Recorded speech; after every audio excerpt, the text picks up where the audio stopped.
మంచిది. మరొకసారి అవకాశం ఇచ్చిన మన దేవుని కృతజ్ఞతలు చెల్లిస్తున్నా. కూడి వచ్చిన మీ అందరికి కూడా, మా కుటుంబాన్ని కూడా ప్రభు అయిన యేసుక్రీస్తు నామములో వందనాలు. ఇప్పుడు దేవుడు మనకిచ్చే వాక్యం, దేవుని యందు భయభక్తులు కలిగిన వాడిని ఏ తప్పు చేయనీయడంట. దేవుడు ఏ తప్పు కూడా చేయనీయడంట. దేవుని యందు భయభక్తులు కలిగిన కుటుంబం, లేక దేవుని యందు భయభక్తులు కలిగిన వ్యక్తి, లేక దేవుని ఉద్దేశాన్ని నెరవేర్చగలిగినటువంటి వ్యక్తి ఆ జీవితాలు ఎలా ఉంటాయో ఇప్పుడు దేవుడు మనకు వాక్యం ద్వారా తెలియజేస్తున్నాడు. యోనా గ్రంథాన్ని తీసుకెళ్తున్నాడు. యోనా గ్రంథం మొదటి అధ్యాయం 6వ వచనం.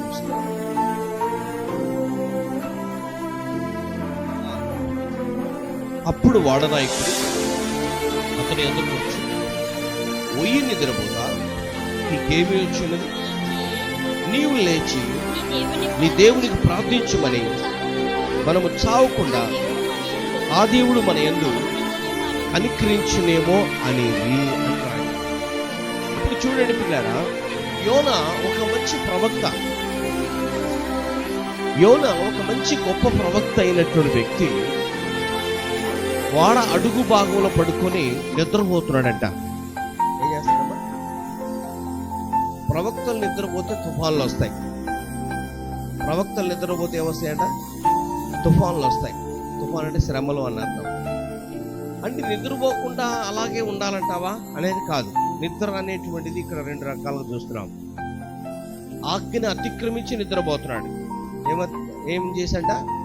ఆజ్ఞను అతిక్రమించి నిద్రపోతున్నాడు. దేవుడు ఏ పని అయితే చెప్పాడో, ఏ ఊరైతే వెళ్ళమన్నాడో ఆ ఊరిని వెళ్ళకుండా తనకు నచ్చినటువంటి ఒక ప్రాంతానికి వెళ్ళిపోదాం అనుకుని హ్యాపీగా నిద్రపోతున్నాడు. పిల్లరా, దేవుని ఉద్దేశాన్ని మానవుడు నెరవేర్చకుండా మానవ ఉద్దేశాన్ని ఒకవేళ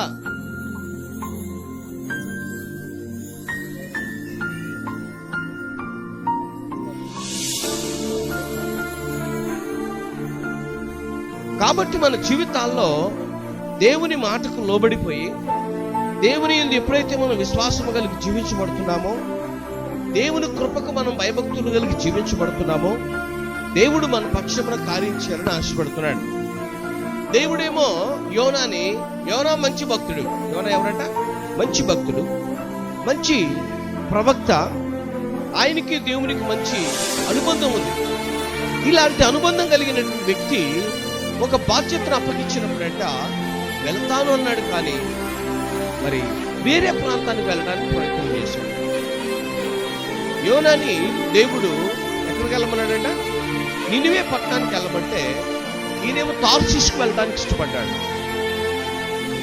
ఈయన తార్షీషుకు వెళ్ళడానికి ఇష్టపడి ఈయన తార్షీషులో ఏం చేద్దామనుకుంటున్నాడు? దేవుడు చెప్పిన మాటలు వినకుండా ఒకవేళ ఇక్కడ అక్కడేమన్నా ఒక మినిస్ట్రీ స్టార్ట్ చేద్దాం అనుకున్నాడంటావా? ఒకవేళ అక్కడేమన్నా మరొక బిజినెస్ చేద్దాం అనుకున్నాడా? ఎందుకు తార్షీషుకు వెళ్దాం అనుకున్నాడు? కానీ తెలియదు. ఆయనకు ఒకటి మాత్రం తెలుసు, నినివేకి వెళ్ళినా ఏ సేవకుని బ్రతకనివ్వలా. నినివేకి వెళ్ళి చావటం ఎందుకు? బ్రతుకుంటే ఏదో ఒకటి చేసుకుందాం అనుకోని ఒకవేళ ఆయన తార్షీషుకు వెళ్ళబోయాడేమో. ఇప్పుడు కూడా లేఖనాలు అంటున్నాయి ప్రియులారా, సావైనా బ్రతుకైనా దేవుని ఉద్దేశం ఏంటో మానవుడు గ్రహించడమే తప్ప ఒక ప్రవక్త అనేటువంటి వ్యక్తి కానీ, ఒక దైవజనుడు అనేటువంటి వ్యక్తి కానీ, క్రైస్తవ విశ్వాసి కానీ జీవించవలసిన జీవితం ఏంటంటే దైవ ఉద్దేశము మానవుడు నెరవేర్చాలి. ఎప్పుడైతే నెరవేర్చబడటానికి ఇష్టపడతామో దేవుడు మన ద్వారా కొన్ని గొప్ప క్రియలు చేయాలని ఆశపడుతున్నాడు. ఇప్పుడు చూస్తే ఈయన హ్యాపీగా నిద్రపోతున్నాడు. వాడంతా కూడా బద్దలైపోబోతున్న స్థితి వచ్చేసింది. ఆ వాడలో ఉన్న సామగ్రి అంతా కూడా కింద పడేసేసుకున్నారు. ఇప్పుడు ఆ తుఫాన్ ఏమో కంట్రోల్ అవ్వలేదు. వాడు కూడా పగిలిపోయేటువంటి పరిస్థితి వచ్చేసింది. అలాంటి పరిస్థితుల్లో ఈయన నిద్రపోతున్నాడు. ఈయన ఏం చేస్తున్నాడ? నిద్రపోతున్నాడు అని రాయబడింది పిల్లరా. ఈ వాడ నాయకుడు వెళ్ళి చెప్తున్నాడు, పోయి నిద్రపోతా అంటున్నాడు. వాడంతా అలకులాలంగా ఉంది, తుఫాను భయంకరంగా ఉంది.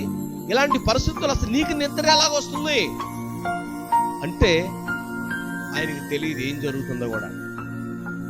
ఆయనకి తెలియదు. ఆ వాడ అడుగు భాగమున రాయబడింది. ఆ అడుగు భాగమును పడుకున్నట్ట. ఈయన కొనుక్కున్న టికెట్ అడుగు భాగం వచ్చిందేమో ఓడకి. ఈ అడుగు భాగం కొనుక్కొని ఉన్నాడు ఈయన. ఏం జరుగుతుందో తెలియట్లేదు. కొన్నిసార్లు మన జీవితాల్లో కూడా శ్రమ వస్తున్నా, శోధన వస్తున్నా, సమస్యలు వస్తున్నా, అసలు ఎందుకు వస్తున్నాయో కూడా తెలియదు మనకి. ఎందుకు వస్తున్నాయో కూడా మనం అర్థం చేసుకోలేం.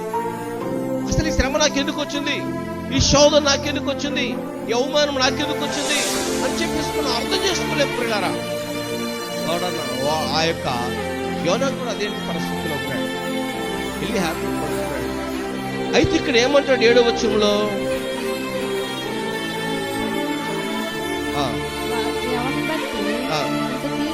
అందులో వాడ ఎవరిని బట్టి కీడు మనకి సంభవించింది తెలుసుకున్నటకై మనము సీట్లు వేయదము రండని ఒకరితో ఒకరు చెప్పుకొని సీట్లు వేయగా సీటి యోనా మీదకి వచ్చింది అన్నారు. సీట్లు వేసి తెలుసుకున్నారు అసలు పాపి ఎవరో, దేవునికి ఇష్టమైన వాడెవడో, దేవునికి ఇష్టం లేని వాడెవడో. ఒకవేళ ఈ వాడలు ఎవరైనా ఉన్నారేమో, వారిని బట్టి ఒకవేళ ఈ తుఫాను వచ్చిందేమో. చూడండి పిల్లారా, కొన్నిసార్లు మన కుటుంబాల్లో కూడా ఎవరో ఒకరు కనుక దేవునికి వ్యతిరేకంగా జీవిస్తే వారిని బట్టి మన కుటుంబాన్ని మీదకి ఏమొచ్చిందంట? శ్రమ, అవమానం వచ్చేసిందంట. సంఘంలో కూడా అంతే. ఒక్క కుటుంబం పొరపాటు చేస్తే సంఘంలో ఉన్న వాళ్ళు అందరిని అంటారు, సంఘంలో ఉన్న వాళ్ళని అందరిని కూడా అంటారు. అందుకని అంటాడు, సంఘంలో ఉన్న మనం అందరం కూడా ఒక తండ్రి పిల్లలుగా గ్రహించి ఎవరూ కూడా మరి పొరపాట్లు చేసేటువంటి జీవితం కాకుండా, పొరపాట్లకు మనం దిగజారకుండా, దేవునికి అవమానం తెచ్చేటువంటి జీవితాలు మనలో లేకుండా మనల్ని మనం సరిచేసుకుంటూ మనం దేవుని సన్నిధిలో జీవించాలి. అప్పుడు మనల్ని బట్టి మన సంఘానికి ఘనత వచ్చేసిందట. ఇప్పుడు యోనాను బట్టి వాడికి ఎలాగైతే శ్రమ వచ్చేసిందో, ఒక్క వ్యక్తి, అక్కడ కొన్ని వందల మంది ఉన్నారు, ఒక్క వ్యక్తి ద్వారా మాత్రమే వాడికి శ్రమ వచ్చేసిందట. ఇంతకు ఆయన వ్యక్తి తన పాపాన్ని తాను ఒప్పుకున్నాడు, తన అతిక్రమాన్ని తాను ఒప్పుకున్నాడు. నేను 9వ వచనం తీసుకెళ్తాను. 9వ వచనం ఏమంటున్నాడు చూద్దాం. నేను హెబ్రీయుడును, సముద్రమునకును భూమికి సృష్టికర్త అయిన ఆకాశములో దేవుడైన యెహోవా యందు నేను భయభక్తులు గలవాడనై ఉన్నాను. తాను యెహోవా సన్నిధి నుండి పారిపోవచ్చున్నట్లు అతను ఆ మనుషులకు తెలియజేసిన కనుక వారు ఆ సంగతిని తెలుసుకుని మరింత భయపడిరి అని రాయబడుతున్నాడు. యోనా తప్పు చేసిన సంగతి తెలుసుకున్నారు, చెప్పేశాడు. నేను తప్పు చేసింది నిజమే, నన్ను నినివేకి వెళ్ళమన్నాడు, నేనేమో తార్షీషుకు వెళ్తున్నాను కాబట్టి తప్పు చేసింది మాట నిజమే. ఈ యొక్క సీటీ నా పేరు రావటానికి కూడా కారణం ఏంటంటే నేను తప్పు చేశా. ప్రతి మనిషి జీవితంలో ఏ వ్యక్తి అయితే తప్పు చేస్తాడో ఆ వ్యక్తి నిజాయితీగా దేవుని సన్నిధిలో ఒప్పుకుంటే శిక్ష తొలగిపోద్దట. ఏం తొలగిపోద్ది? శిక్ష తొలగిపోద్దంట పిల్లరా. కానీ నేటి కాలంలో మానవుడు తన తప్పు తాను ఒప్పుకోవట్లా, తన తప్పు తాను ఒప్పుకోవట్లేదు పిల్లరా. తన తప్పు తాను ఒప్పుకోకుండా జరిగేటువంటి పరిణామం ఎలా ఉన్నాయంటే ఇంకొకరి మీద నెడతా ఉన్నారు. ఇంకొకరి మీద ఏం చేస్తున్నారు? నెడతా ఉన్నారు. అవును అడిగాడు, ఆదాముని అడిగితే ఆదామే అవ్వ మీద చెప్తే అవ్వ ఎవరి మీద చెప్పింది? సర్పం మీద చెప్పేసింది. అంతేగాని ప్రభా నీవేదో తినవద్దన్న పండు తిన్నామయ్యా, దయచేసి మమ్మల్ని క్షమించండి, ఇప్పుడు పరిష్కారం ఏంటి అని చెప్పేసి అడగలా. వీరు ఒకరి మీద ఒకరు చెప్పుకుంటున్నారు. అది ఒకరి మీద ఒకరు చెప్పుకునటం వల్ల శాపమునకు కొనసాగించబడుతుంది. అది దేవుని యొక్క వాక్యం ఏంటంటే నీ పొరపాట్లు కనుక ఒప్పుకొని విడిచిపెట్టినట్టయితే దేవుడు కనికరించబడతాడు అంటున్నాడు. దేవుడు కనికరిస్తాడని నీ జీవితంలో. కానీ నేటి కాలంలో మానవుడు అలా జీవించట్లా. తన తప్పును తాను కప్పుకోవడం కోసం మరొకరి మీద నెడతా ఉన్నారు నేరాలు. అలా నెట్టుకుంటూ కుటుంబాలు పాడు చేసుకుంటున్నారు, జీవితాలను పాడు చేసుకున్నారు, సంఘాలను పాడు చేసుకుంటున్నారు ప్రియులారా. కానీ యోనా తన తప్పు తాను ఒప్పుకున్నాడు. యోనా తాను ఒప్పుకున్నాడు. అయ్యా తప్పు చేసింది నిజమే, పొరపాటు చేసింది నిజమే, దేవుని మాటకు వ్యతిరేకంగా జీవించింది నిజమే, దయచేసి మీరు క్షేమంగా ఉండాలంట. నన్నెత్తి సముద్రం పడేయమన్నాడు. ఎక్కడ ఏమన్నాడు? నన్నెత్తి సముద్రంలో పడేయమన్నాడు. సముద్రంలో పడేయమంటే వాళ్ళు కూడా అక్కడ ఆలోచించారు, అయ్యో అతిక్రమం చేసినందుకు ఇంత శాపాన్ని దేవుడు మన మీద తెచ్చిపెడితే ఇంకా ఈయన దేవుని శావు కూడా అంటున్నాడు. ఆకాశానికి భూమికి సృష్టికర్త అయినటువంటి యెహోవా యొక్క సేవకుని అంటున్నాడు. మరి ఈయన గనక నీటిలో పడేసి ఇంకా ఏం జరిగిందో భయపడ్డారంట. అప్పుడు ఎవరు అంటాడు, మీరు భయపడదు, నేను ఉండినంతసేపు మీకు శ్రమే, దయచేసి నన్ను ఎత్తే సముద్రంలో పడేయండి అని చెప్పినప్పుడు ఎత్తి సముద్రంలో పడేసి తుఫాను ఆగిపోయిను అని రాయబడింది. చెప్పబడదాం హల్లెలూయా. తుఫాను ఆగిపోయిను అని రాయబడింది. ఇవాళ కూడా మన వాక్యం చెప్తుంది, మన తప్పును మనం ఒప్పుకుంటే దేవుడు క్షమిస్తాడు. దేవునికి ఎదుట మనం చేసినటువంటి ఒక నేరాన్ని డైరెక్ట్ గా ఇంకొకరి మీద నేరం మోపక మన తప్పుని, మన పాపాన్ని మనం ఒప్పుకున్నట్లయితే దేవుడు క్షమిస్తాడు. అంతటితో శ్రమ నుంచి, శోధ నుంచి మనం తప్పించబడతాం. లేకపోతే అది కొనసాగించబడుతూ అనేకమైన కుటుంబాలకు శోధనకు గురైపోతాయి.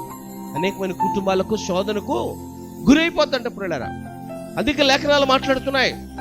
యేసు ప్రభు దగ్గరకు ఒక గుడ్డోడు వచ్చాడు. ఆ గుడ్డి వ్యక్తిని వాడిని చూసి శిష్యులు అంటారు, ప్రభా, వీడు గుడ్డివాడిగా పుట్టడానికి వీడి తల్లిదండ్రులు పాపం చేశారా, లేకపోతే వీళ్ళ పితరులు ఏమైనా పాపం చేశారా, లేక వీడేమైనా పాపం చేశారా అని అడుగుతున్నారు. కానీ యేసు ప్రభు ఒక మాట చెప్పాడు, వీడు పాపం చేయలేదు, వీడి తల్లిదండ్రులు కూడా పాపం చేయలేదు. మరి ఎందుకు కళ్ళు పోయినాయి ప్రభు అంటే, దేవుని నామ ఘనత మహిమార్థమై వీడికి కళ్ళు పోయాయి. ఇప్పుడు వీడి కళ్ళు చూపు వస్తుంది అంటున్నాడు యేసు ప్రభు వారు. కొన్నిసార్లు దేవుని మహిమార్థమే మన మీద శ్రమ రావచ్చు. కొన్నిసార్లు దేవుని ఘనత కొరకై మనకు శోధన రావచ్చు. ఆ శోధనలో దేవుడు మనల్ని మహిమకరంగా ఉంచాలని దేవుడు ఆశపడుతున్నాడు. కానీ ప్రియులారా, ఇక్కడ యోనా తన తప్పును ఒప్పుకున్నాడు, సముద్రంలో పడేశాడు. వాడ క్షేమంగా రేవుకు చేరుకుంది. ఇప్పుడు కూడా మన జీవితంలో దేవుడు వాక్యం అదే అంటుంది, నీ పాపాన్ని నువ్వు కప్పుకొనక ఒప్పుకొని, నీ అతిక్రమాలను దాచిపెట్టుకోక వాటిని దేవుని సన్నిధిలో ఒప్పుకొని విడిచిపెట్టినట్లయితే నువ్వు క్షేమంగా ఉంటావు, నువ్వు సమాధానం కలిగి ఉంటావు. వాడ నాయకులు ఎలాగైతే ఆనందం కలిగి వాడ రేవుకు చేరిందో, నీ కుటుంబం కూడా దేవుని సన్నిధిని చేర్చుకోగలుగుతావు. లేకపోతే చాలా ఇబ్బంది పడతావు ప్రియులారా. ఎందుకంటే వాక్యం చెప్తుంది, ఎందుకు యోనా తన తప్పును ఒప్పుకున్నాడంటే, ఆయన యెహోవా యందు భయభక్తులు కలిగిన వాడు. ఎవరు ఏందంట? ఆయన యెహోవా యందు భయభక్తులు కలిగిన వాడు. నువ్వు దేవుని యందు భయభక్తులు కలిగి ఉంటే నీ తప్పేంటి నువ్వు ఒప్పుకుంటావు. నువ్వు దేవుని యందు భయభక్తులు లేకపోతే ఒకరి మీద ఒకరు అవ్వ తాతాలు చెప్పుకున్నట్టు ఉంటుంది కదా. అవ్వ చెప్పింది, ఆదాము కూడా చెప్పేశాడు, ఒప్పుకోలేదు వాళ్ళు. ప్రభా నిజమే, ఆ తినొద్దన్న పండుగ మేము తిన్నాం ప్రభా, తిన్న తర్వాత మా బతుకులు ఇలా అయిపోయాయి అని చెప్పేసి దేవుని సన్నిధిలో పశ్చాత్తాపడలా. ఒకరి మీద ఒకరు చెప్పుకుంటూ ఆ శాపాన్ని నీటి కాలువలు మందాక కూడా తీసుకొచ్చారు. కాబట్టి ఇప్పుడు కూడా మన జీవితంలో నువ్వు చేసిన ప్రతి నేరం, నువ్వు చేసిన ప్రతి పాపం, నువ్వు చేసిన ప్రతి దోషం, అది నీ మీద, నీ బిడ్డల మీద, కుటుంబాల మీద నిలబడకుండా ఉండాలంటే నీకు నువ్వే పశ్చాత్తాపడి ఒప్పుకోవాల్సినటువంటి బాధ్యతను దేవుడు మనకి ఇస్తున్నాడు. కానీ ఒప్పుకున్నాడు యోనా. ఎందుకంటే తప్పు చేసింది నేనే, నేరం చేసింది నేనే, నన్ను బట్టి ఈ కుటుంబాల మీదకి శోధన రావడం నాకు ఇష్టమో లేదు. చూడండి, మన జీవితంలో కూడా ఒప్పుకోకపోతే ఆ నేరం నీ మీద వస్తావు. అందుకోసం మన జీవితాల్లో లేఖనాలు చెప్తున్నాయి. ఏమంటున్నాడంటే, మొదటి రాజుల గ్రంథాన్ని తీసుకెళ్తాను. మొదటి రాజుల గ్రంథంలో 11వ అధ్యాయం 28 త్వరగా. మొదటి రాజుల గ్రంథం 11వ అధ్యాయం 28 అయితే యెరోబాము అని ఇతడు మహాబలాఢ్యుడై ఉండగా, ఇతను ఎవరంటే బలాఢ్యుడై ఉండగా యవనుడగు ఇతడు పని యందు శ్రద్ధ గలవాడని సొలొమోను తెలుసుకొని యోసేపు సంతతి వారు చేయవలసిన భారమైన పని మీద అతన్ని అధికారిగా నిర్ణయించింది. అంతటా యెరోబాము యెరూషలేములో నుండి బయలువెడలిపోగా షిలోనీయుడును ప్రవక్తయగు అహీయా అతని మార్గమందు కనుగొనెను. అహీయా క్రొత్త వస్త్రమును ధరించుకొని ఉండెను. వారిద్దరూ తప్ప పొలములో మరి ఎవడనూ లేకపోయాను. అంతటా అహీయా తాను ధరించుకొని ఉన్న కొత్త వస్త్రమును పట్టుకొని 12 తునకలుగా చింపి యెరొబాముతో ఇట్లానెను, ఈ 10 తుణుకులను నీవు తీసుకొను. ఇశ్రాయేలు దేవుడైన యెహోవా సెలవిచ్చినదేమనగా, జనులు నన్ను విడిచిపెట్టి అష్తారోతు అను సీదోనీయుల దేవతలకు, కెమోషును మోయాబీయుల దేవతలకు, మిల్కోను అమ్మోనీయుల దేవతలకు మొక్కి సొలొమోను తండ్రి అయిన దావీదు చేసినట్లు నా దృష్టికి యోగ్యమైన దాని చేతియు, నా కట్టలను నా విధులను అనుసరింపకయు, నేను ఏర్పరిచిన మార్గములలో నడవకయు ఉన్నారు. చూడండి, సొలొమోను దేవుడు ఎంతగానో ప్రేమించాడు. సొలొమోనుకి ఎవరికి లేని జ్ఞానాన్ని, ఎవరికి లేని ఐశ్వర్యాన్ని అన్ని ఇచ్చేసాడు దేవుడు. ఆ తర్వాత సొలొమోను పరిస్థితి ఏంటి అంటే, రకరకాల దేవతలను పెట్టుకొని, రకరకాల దేవుళ్ళని పెట్టుకొని తన ఇష్టానుసారంగా జీవించట దేవుడు కోపం రేపాడని రాయబడుతున్నాడు. చూడండి, మన జీవితాల్లో కూడా ఒకప్పుడు తిండి లేనప్పుడు మంచిగా తిండిస్తే, అబ్బే నాకు ఈ గారెలు ఇష్టంలో చేరేస్తానే అంటాం కదా. ఒకప్పుడు తిండి లేనప్పుడు సమృద్ధి కలిగినటువంటి ఒక భోజనాన్ని పెడితే చీ నాకు ఇది వెగుటేస్తుంది అని అంటాం. ఎందుకంటే ఆనాడు ఇశ్రాయేలు ప్రజలు కూడా ఇలాగ జీవించారు. దేవదూతలు తినే ఆహారం పెడితే ఇది మాకు అసలు ఇష్టం లేదన్నారు.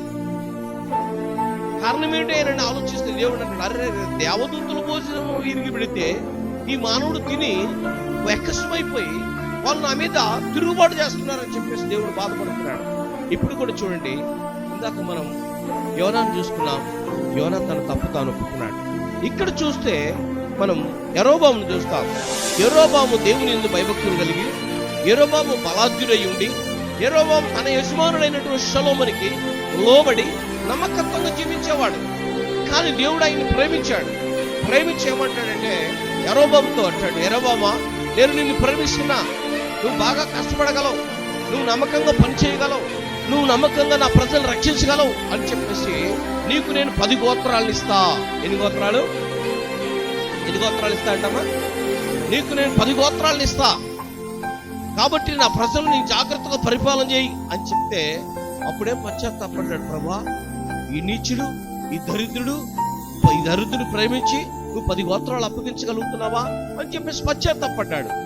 ఇంతకు దేవుడు రాజును చేసిన తర్వాత జీవితాలు, ఇశ్రాయేలు ప్రజల జీవితాలను మళ్ళా చెడిపేశాడు. ఇశ్రాయేలు ప్రజల జీవితాలని మళ్ళా బొల్లేవుల సైడ్కి నడిపించాడంట. ఎటు నడిపించాడు? బొల్లేవుల సైడ్కి నడిపించాడంట. దానులో ఒకటి, బెయిర్షెబాలో ఒకటి పెట్టాడంట. బొల్లేవుల్ని పెట్టేసి, ఆనాడు ఐగుప్తులోంచి మిమ్మల్ని తీసుకొచ్చిన దేవతలు వీళ్ళే, కాబట్టి నువ్వు వీరికి నమస్కారం చేయండి. ఆనాడు మీ పితరులు కూడా అరణ్యంలో వీరినే నమస్కారం చేశారు అని చెప్పేసి ఈ బొల్లేవులకు నమస్కారం చేపించాడు. దేవుడు 40 సంవత్సరాలు పరిశోధించాడు. 1 సంవత్సరం 2 సంవత్సరాలు కాదు. యెరొబామును 40 సంవత్సరాలు పరిశోధించాడు.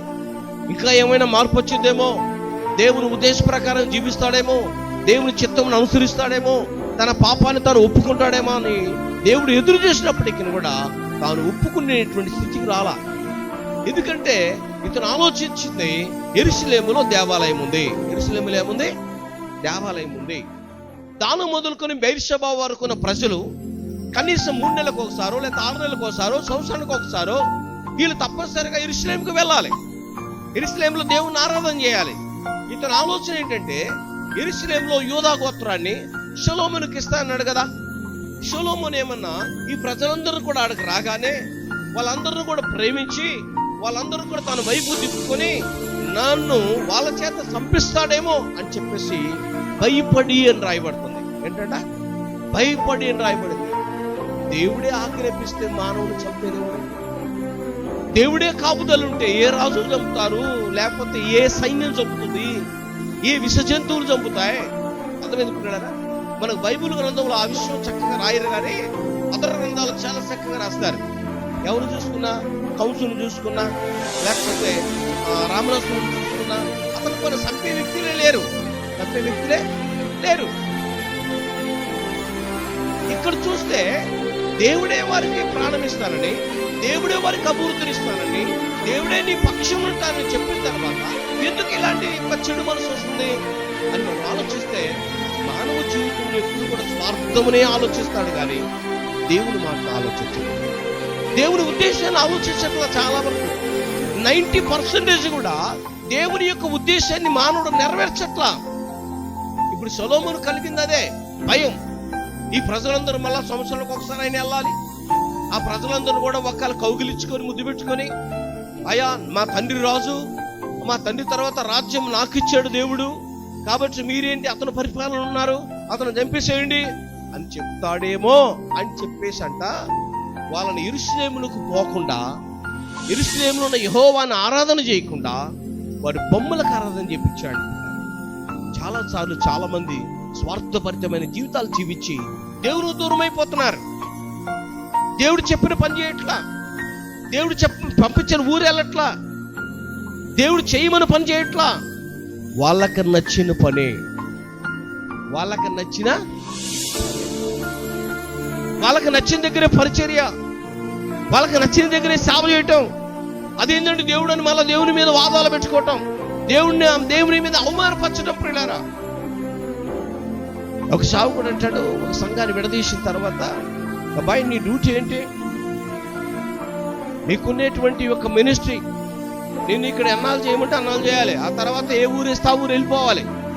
అది మినిస్ట్రీకి ఉండేటువంటి ఒక కండిషన్స్.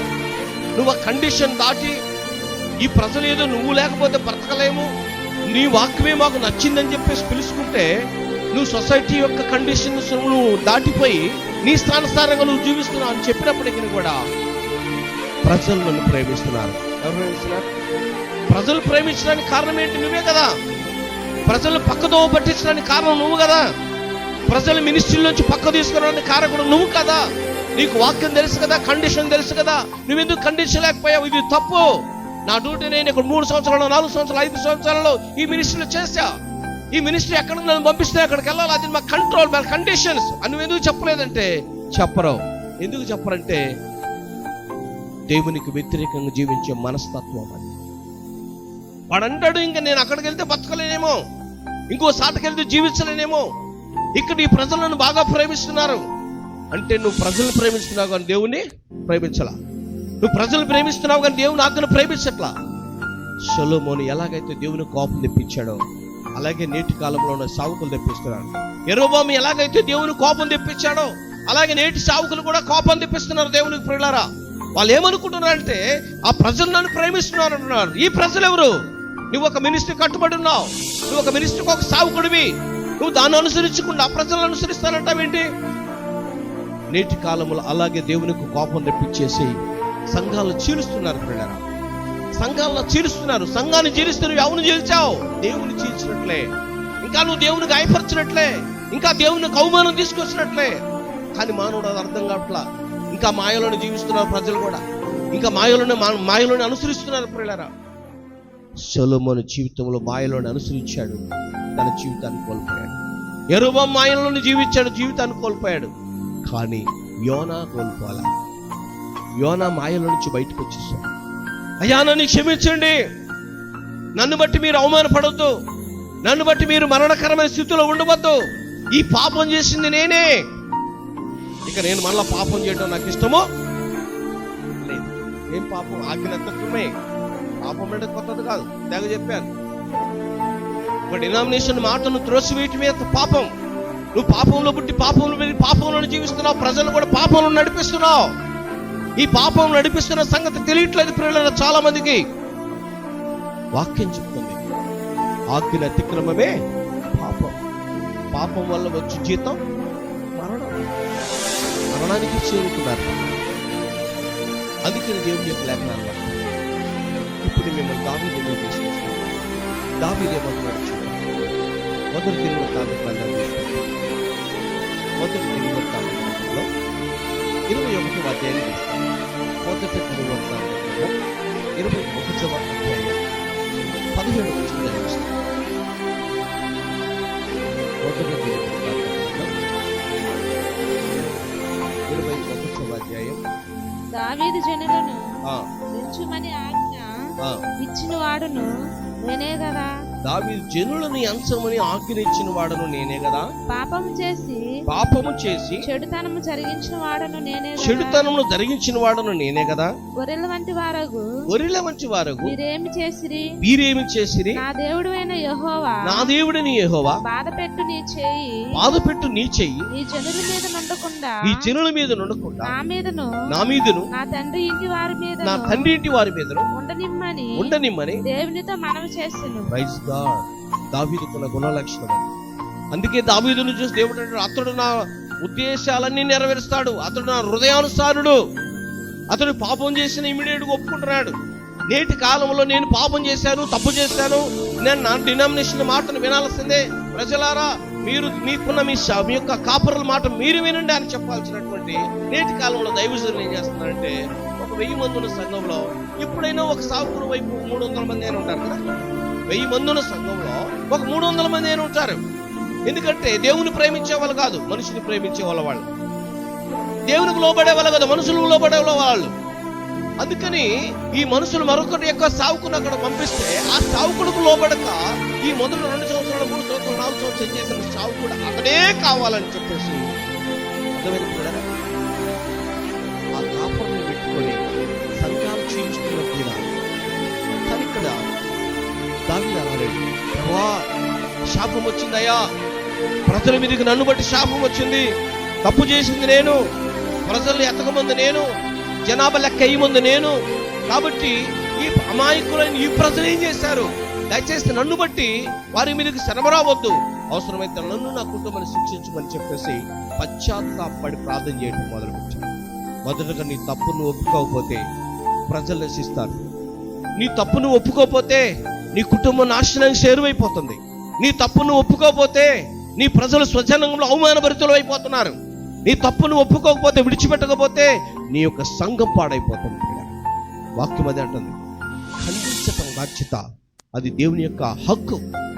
కాబట్టి ఇక్కడ దావీదు ఒప్పుకొని ఉన్నాడు, ప్రభువా ఒక్క మధ్యాహ్నం ఉదయం మొదలుకొని మధ్యాహ్నం 3 గంటల వరకు 70,000 మంది చచ్చిపోయారట. ఎంతమంది? 70,000 మంది చచ్చిపోయారట. ఉదయం మొదలుకొని 3 గంటల వరకే. అయ్యో గంటకి ఎంతమంది చచ్చిపోతున్నారు ప్రభా? గంటకు దావీదు దగ్గరకు వార్త వస్తుంది, అయ్యా ఇదిగో ఈ గంటలో ఇంతమంది చనిపోయారు, ఈ గంటలో ఇంతమంది చనిపోయారు, ఇప్పుడు 3 అయిపోయింది, ఇప్పుడు 70,000 మంది చనిపోయారు. ఎంతమంది? 70,000 మంది చనిపోయారు. అప్పుడు కన్నీళ్లు గార్చి పశ్చాత్తాపడటం మొదలుపెట్టాడు. ఏం చేస్తున్నాడు ఈయన? ఒకసారి 12 వచ్చింది చూడమ్మా, 21వ అధ్యాయం 12 వచ్చింది చదవండి. 3 ఏళ్ల పాటు కరువు కలుగుటకును 3 నెలల పాటు నీ శత్రువులు కత్తి దూసి నిన్ను తరుముగా నీవు వారి ఎదుట నిలవలేక నశించిపోవుట, 3 దినముల పాటు దేశమందు యెహోవా కత్తి అనగా తెగులు నిలుచుట చేత యెహోవా దోత ఇశ్రాయేలు దేశమంతటా నాశనము కలుగు చేయుట అని వీటిలో ఒక దాన్ని నీవు కోరుకొనమని యెహోవా సెలవిచ్చున్నాడు. కావున నన్ను పంపిన వానికి నేను ఏమి ప్రత్యుత్తరం ఇవ్వవలెనో దాన్ని యోచించుము. అందుకు దావీదు, నేను మిక్కిలి ఇరుకులో చిక్కి ఉన్నాను, యెహోవా మహాకృప గలవాడును, నేను మనుషుల చేతిలో పడక ఆయన చేతిలోనే పడుదును కాగా అని గాదుతో అనెను. కావున యెహోవా ఇశ్రాయేలు మీదకి తెగులు పంపగా ఇశ్రాయేల్లో 70,000 మంది చచ్చిరి. దిగులు పంపించాడు దేవుడు.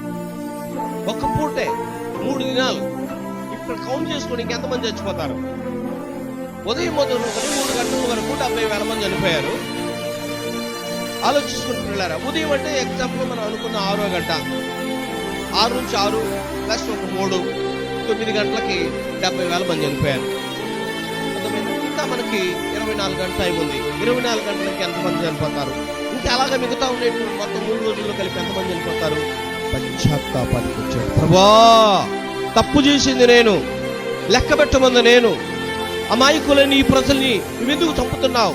దయచేసి నన్ను క్షమించు, అవసరమైతే ఆ శిక్ష నా మీదకి నా కుటుంబం మీదకి రప్పించు అని చెప్పేసి కన్నీళ్లు గార్చి పశ్చాత్తాపడితే ఆ ప్రార్థన దేవుడు ఆలకించేసి ఆ 18 వచ్చుంటాడు. యెబూసీయుడైన వర్ణాను కళ్ళమునందు యెహోవాకు ఒక బలిపీఠమును కట్టించుటకై దావీదు వెళ్ళవలెనని దావీదునకు ఆజ్ఞనిమ్మని యెహోవా దూతకు గాదునకు సెలవీయగా యెహోవా నామమున గాదు పలికిన మాట ప్రకారము దావీదు వెళ్ళెను.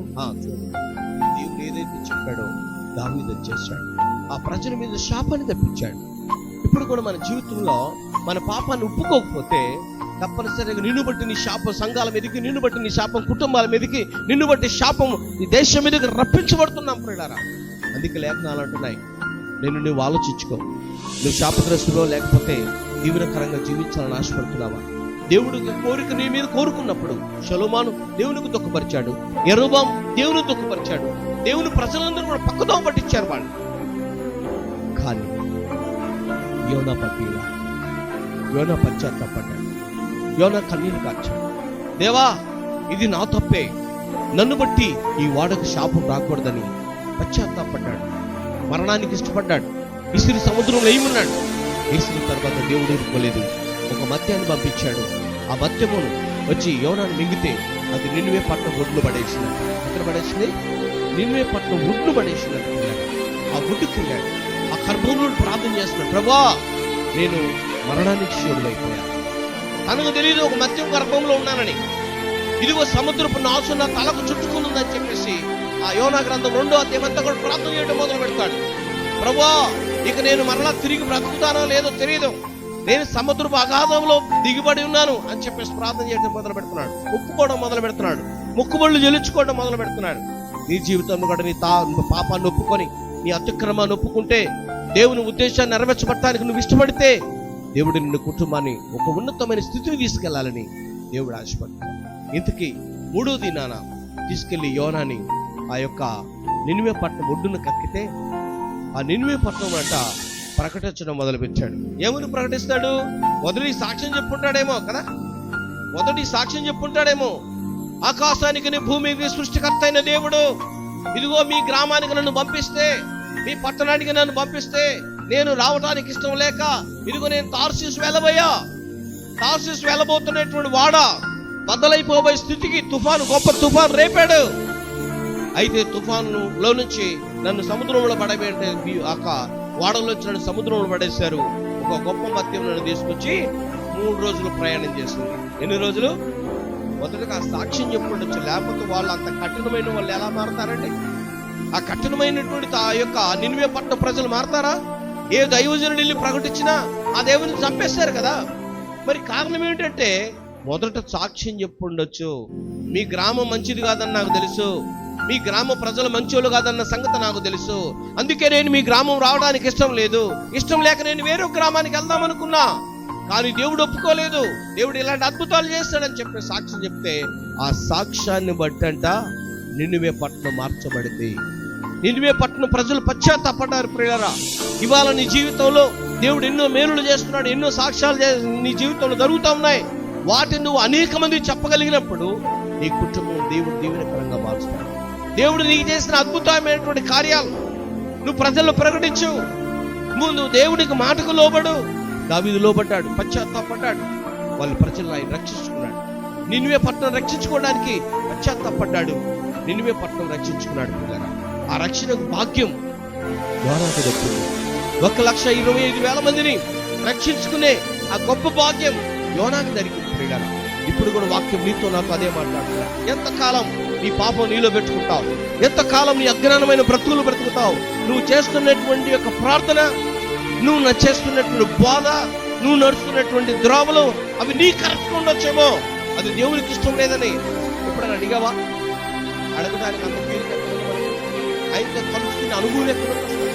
ఆయనతో కలుసుకునే అనుభవం ఉంటే ఆయన చెప్పింది చేయకుండా అయ్యా నేను దేవుని కన్నా లోపడతాను, దైవజనుడి కన్నా లోపడతాను అనుకోవచ్చు. నేటి కాలంలో 99% సావుకులు ఇలాగే ఉన్నారు, 100% విశ్వాసులు ఇలాగే ఉన్నారు. ప్రియులారా, వాక్యం చెప్తుంది ఇంకా ఎంతకాలం మనం మాయలో ఉంటాం? నీ ఉద్దేశ ప్రకారం ఎంతకాలం జీవిస్తావు? యోనా పశ్చాత్తాపడ్డాడు. 1,25,000 మంది 1,20,000 మంది రక్షించుకున్నాడు. ఇప్పటికైనా ఒకసారి ఆలోచించిన ప్రియులారా, మరి దావీదు పశ్చాత్తాపడటం వల్ల కొన్ని లక్షల మంది ప్రజలు రక్షించుకున్నాడు. 70,000 మందితో బాగొట్టుకున్నాడు. నీ పాపాన్ని ఒప్పుకోకపోతే, నీ అతిక్రమాన్ని ఒప్పుకోకపోతే, అసలు నీ రోత బ్రతికేంటో, నీ రోత ఆలోచన ఏంటో, నీ రోత తలంపు ఏంటో నువ్వు దాన్ని విడిచిపెట్టుకోలేకపోతే నిన్ను బట్టి నీ కుటుంబానికి అవమానం. దేవుడు నేను ఎంతగా ప్రేమిస్తున్నాడో అర్థం చేసుకో. సొలొమోను ఎంతగా ప్రేమించాడో సొలొమోను అర్థం చేసుకోలేకపోయాడు. యెరోబాముని ఎంతగా ప్రేమించాడు యెరోబాము అర్థం చేసుకోలేకపోయాడు. యెరోబాము 10 గోత్రాలు ఇచ్చాడు. 1 కాదు, 2 కాదు, 3 కాదు, 4 కాదు, 10 గోత్రాలు ఇస్తే దేవుని మాటను తెక్కరించి పక్కన పెట్టి తనేదో ఆలోచన చేసుకుని తన ఆలోచన ప్రకారంగా దేవుని కోపం రేపు ప్రజలను పాడు చేశాడు. ఇప్పుడు కూడా వాక్యం అనేది చెప్తాడు. దేవుడు మనకి నీకు వైద్యులు ముగ్గురు నలుగురు పిల్లలు ఇస్తే ఆ పిల్లలు పెంచుకోవాల్సిన బాధ్యత, దేవుని వాక్య ప్రకారంగా జీవించాల్సిన బాధ్యత అది దేవుడు నీకు ఇచ్చాడు. వాళ్ళేదో నీ ఇష్టానుసారంగా పెంచడానికి కాదు, దేవుని ఉద్దేశ ప్రకారంగా పెంచాలి, దేవుని ఆలోచన ప్రకారంగా పెంచాలి. అప్పుడు నిన్ను నీ కుటుంబాన్ని దేవుడు ఒక ఉన్నతమైన స్థితికి తీసుకెళ్లాలని దేవుడు ఆశపడ్డాడు. దావీదు తప్పు చేసిన ఆ తప్పుకు తగిన శిక్షణ ఇచ్చాడే కానీ ఆయన కుటుంబాన్ని విడిచిపెట్టాలి. ఇప్పుడు కూడా నువ్వు దావీదుని పోలి జీవించబడినట్లయితే, యోనాని పోలి జీవించబడినట్లయితే నిన్ను దేవుడు గొప్పగా ఎంచుకోవాలని ఆశపడుతున్నాడు. నిన్ను నీ పిల్లలను గొప్ప ఉన్నతమైన స్థితికి తీసుకురావాలని ఆశపడుతున్నాడు. ఆయన ఎవరిని విడిచిపెట్టడు. అందుకంటాడు, నీ అతిక్రమాలు నీ పిల్లల మీదకి రాకుండా, నీ శాపాలు నీ పిల్లల మీద కుటుంబాల మీదకి రాకుండా అది జాగ్రత్తగా చూసుకో. ఒక్కవేళ నువ్వు దాన్ని జాగ్రత్తగా చూసుకోకపోతే ఆ శాపం నేను వెంటాడుకుంటూనే వచ్చిందంట. ఆ శాపం నేను వెంటాడుకుంటూనే వచ్చిందంట. ఆ శాపంలో నుంచి మనం తొలగాలంటే ఆ పాపాన్ని మనం ఒప్పుకోవాలి, అతిక్రమాన్ని మనం ఒప్పుకొని విడిచిపెట్టాలి.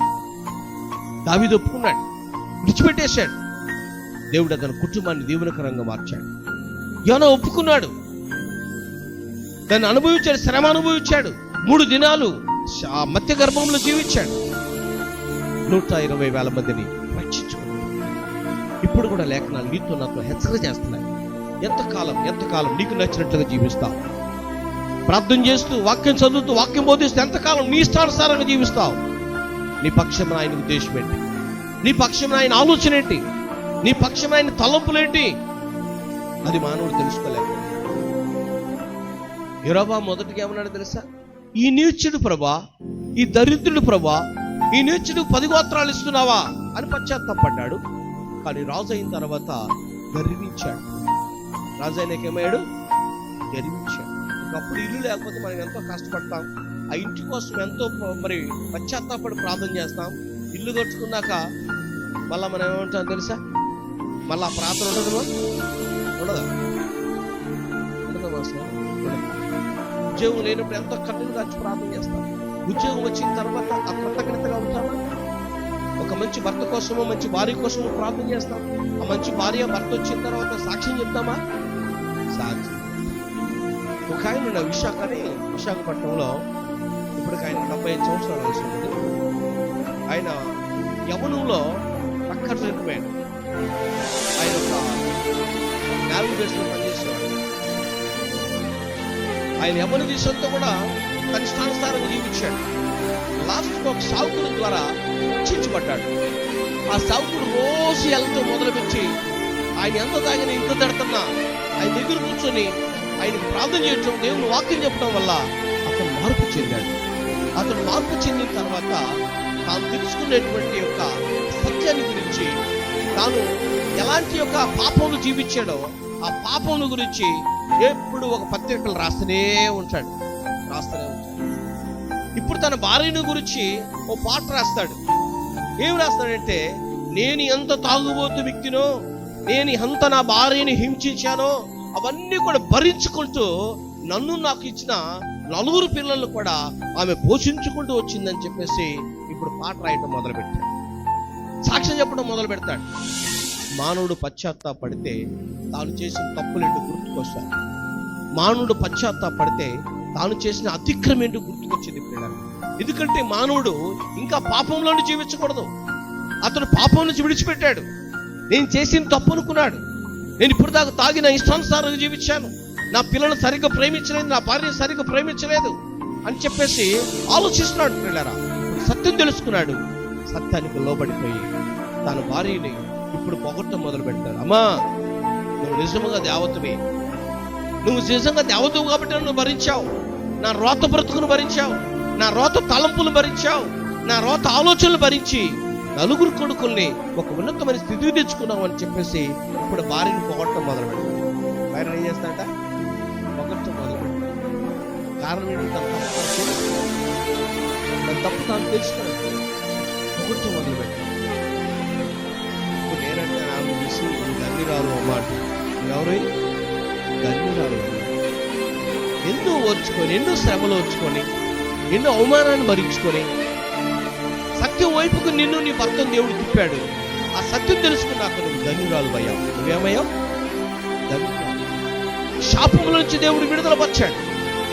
శోధన నుంచి దేవుడు విడుదలపరిచాడు. ఇప్పుడు కూడా వాక్యం అదే అంటుంది. నీ భర్త మారాలంటే నువ్వే కారణం, ప్రార్థన చేయి. నీ భార్య మారాలంటే నువ్వే కారణం, పశ్చాత్తాపడి ప్రార్థన చేయి. నీ బిడ్డలు మారాలంటే నువ్వే కారణం, పశ్చాత్తాపడి ప్రార్థన చేయి. నీ తప్పేంటో, నీ యొక్క ఒప్పేంటో అది దేవుని సన్నిధిలో తెలియచేయి. అప్పుడు నీవు నీ పిల్లలు కూడా క్షేమకరమైనటువంటి దీవెన, ఆశీర్వాదాలు పొందుకుంటారు పిల్లలు. అందుకని లేఖనాలు మాట్లాడుతున్నాయి.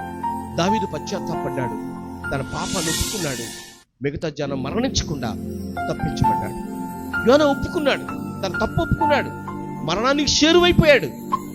మరణానికి చేరువైతే ఆ త్యాగాన్ని బట్టి దేవుడు మళ్ళా బ్రతికిచ్చి నిన్నువే పట్టణాన్ని రక్షించుకున్నాడు. మరి నీ పరిస్థితి, నీ ఆలోచన, నీ ఉద్దేశాలు ఎలాగున్నాయి? ఒప్పుకుంటావా? విడిచిపెడతావా? పశ్చాత్తాపడతావా? దేవుని సన్నిధిలో కన్నీళ్లు కార్చి దైవ ఉద్దేశం ఏంటో తెలుసుకొని దాన్ని అనుసరించి నువ్వు జీవిస్తావా? దేవుడు నిన్ను, నీ కుటుంబాన్ని దావీదు వలె, యోనా వలె గొప్ప ఘనత కలిగిన కుటుంబాలుగా కట్టబడునుగాక. దేవుడి మాటను దీవించుకున్నాను. ప్రార్థన చేసుకున్నాను. మహోన్నతుడా, పరిశుద్ధుల, కృపగలిగిన దేవా, సర్వశక్తివంతుడైన మా తండ్రి, మీకు వందనాలు చెల్లించుకుంటున్నాను. ఇదిగో ఈ ఉదయకాల సమయంలో మీరు మాతో